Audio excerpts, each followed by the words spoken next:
Hey guys, alam ba niyo kung anong klaseng halaman itong napakagandang bulaklak? Tingnan niyo, dark yellow, straight up lang siya, pero ang ganda talaga niya tingnan in person. And I was so surprised to see these blooms. It's my first time nakita ko itong klaseng halaman na to na mamulaklak pala. Ito yung aloe vera flower. Tingnan nyo yung stalk niya. Tapos yung mga dahon niya, nag-multiply na sila. Ang daming babies.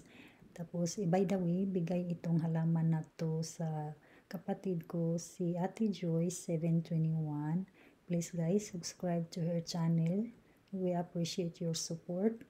And thank you. Ayan, ang ganda talaga ng halaman. Hindi ko akalain na mag-produce pala ang aloe vera pag mature na, minsan magbigay siya ng bulaklak nitong napakaganda. Thank you guys. See you next time and God bless.